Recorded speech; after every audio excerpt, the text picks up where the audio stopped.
ನಂಗೆ ಕೊಡೋದೆಲ್ಲ ಕೊಟ್ಟು ಎದುರಾಳಿಗೆ ಏನು ಕೊಟ್ಟರೂ ರಾಜಕಾರಣಿಗಳು ಸಿಂಹನಿರಬಹುದೇನೋ, ಆದರೆ ನನಗೆ ಕೊಡಲ್ಲ ಅಂದ ಸ್ಥಾನಮಾನಗಳನ್ನು ಎದುರಾಳಿ ಕೊಡ್ತಾರೆ ಅಂದರೆ ಸುಮ್ಮನಿರ್ತಾರ? ಈ ಪ್ರಶ್ನೆಗೆ ಉತ್ತರ ಹುಡುಕಿ ಹೊರಟ ನಮ್ಮ ಗೋವಿಂದಣ್ಣನ ಕಣ್ಣಿಗೆ ಕಂಡ ರಾಜಕೀಯದ ಒಳಗಣ್ಣಿನ ಒಳನೋಟ ಇಲ್ಲಿದೆ ನೋಡಿ.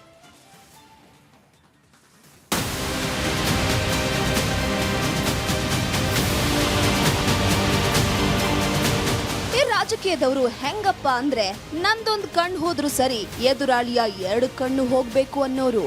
ಏನೋ ಆಲ್ರೆಡಿ 1 ಕಣ್ಣು ಹೋಗಿರುವಾಗ ಎದುರಾಳಿ ಕೂಲಿಂಗ್ ಗ್ಲಾಸ್ ಹಾಕೊಳ್ಳೋಕೆ ಬಿಡ್ತಾರಾ ಅಂತ ಪ್ರಶ್ನೆ ಎಸೆಯುತ್ತಲೇ ಎಂಟ್ರಿ ಕೊಟ್ರು ಗುಸುಗುಸು ಗೋವಿಂದಣ್ಣ.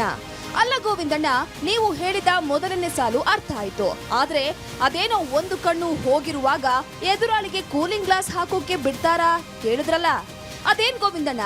ಯಾವ ಕೂಲಿಂಗ್ ಗ್ಲಾಸು, ಯಾವ ಎದುರಾಳಿ, ಏನ್ ಕತೆ ಸ್ವಲ್ಪ ಬಿಡಿಸಿ ಹೇಳಿ ಅಂದಾಗ ಬಾಯ್ ಬಿಟ್ಟು ನೋಡಿ ಕುರ್ಚಿ ಕತೆ.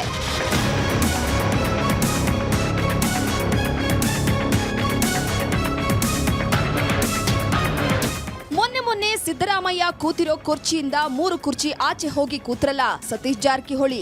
ಆ ಅಂತರಕ್ಕೆ ಬಹಳ ದೊಡ್ಡ ಹಿನ್ನೆಲೆ ಇದೆ.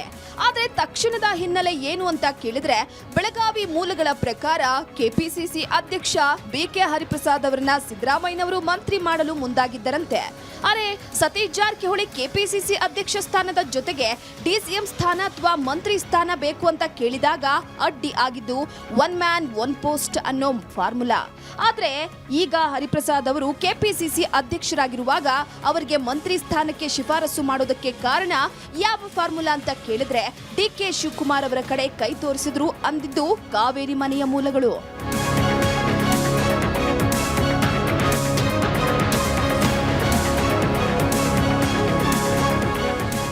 ಮನೆಯ ಮೂಲಗಳ ಪ್ರಕಾರ ಸಿದ್ದರಾಮಯ್ಯನವರು ಈಗ ಹಾಕಿರುವ ಪಟ್ಟು ಏನಪ್ಪಾ ಅಂದ್ರೆ, ಡಿಕೆ ಶಿವಕುಮಾರ್ ಕೆಪಿಸಿಸಿ ಅಧ್ಯಕ್ಷರಾಗಿರುವಾಗಲೇ ಅವರಿಗೆ ಡಿಸಿಎಂ ಹುದ್ದೆಯನ್ನೂ ಕೊಡಲಾಗಿತ್ತು. ವಿಶೇಷ ಪ್ರಕರಣ ಅಂತ ಪರಿಗಣಿಸಿ 1 ಮ್ಯಾನ್ 1 ಪೋಸ್ಟ್ ಫಾರ್ಮುಲಾ ಬದಿಗಿಟ್ಟು 2 ಹುದ್ದೆ ನೀಡಲಾಗಿತ್ತು.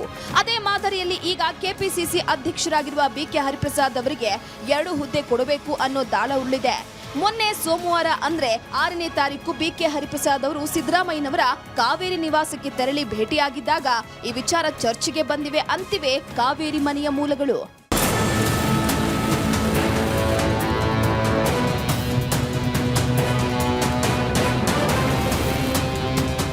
ಇದೇ ಈಗ ಸತೀಶ್ ಜಾರಕಿಹೊಳಿ ಅವರು ಗರಂ ಆಗೋಕೆ ಕಾರಣ ಅಂತಿದೆ ಬೆಳಗಾವಿ ಮೂಲಗಳು.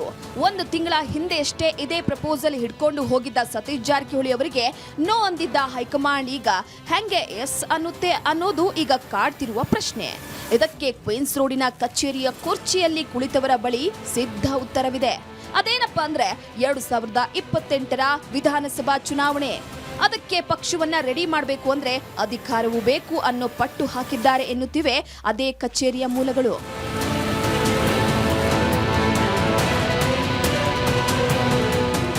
ಕ್ವೀನ್ಸ್ ರೋಡಿನ ಕುರ್ಚಿಯಲ್ಲಿ ಕುಳಿತವರು ಡಿಸಿಎಂ ಆಗ್ತಾರೋ ಇಲ್ವೋ, ಮಂತ್ರಿ ಸ್ಥಾನವೂ ಸಿಗುತ್ತೋ ಇಲ್ವೋ ಗೊತ್ತಿಲ್ಲ. ಆದ್ರೆ ಈಗ ಲೋಕೋಪಯೋಗಿ ಸಚಿವರಾಗಿರುವವರು ಕಣ್ಣಿಟ್ಟಿರೋ ಪ್ರಚಾರ ಸಮಿತಿ ಅಧ್ಯಕ್ಷ ಸ್ಥಾನ ತಪ್ಪಿಸೋಕೆ ಅಂತಾನೆ ಈ ದಾಳ ಅಂತ ಬೆಳಗಾವಿ ಕಾರ್ಯಕರ್ತರು ಮಾತನಾಡಿಕೊಂಡಿದ್ದು ಚೆನ್ನಮ್ಮನ ಸರ್ಕಲ್ನಿಂದ ನಮ್ಮ ಒಳನೋಟಕ್ಕೆ ಕಂಡಿದೆ.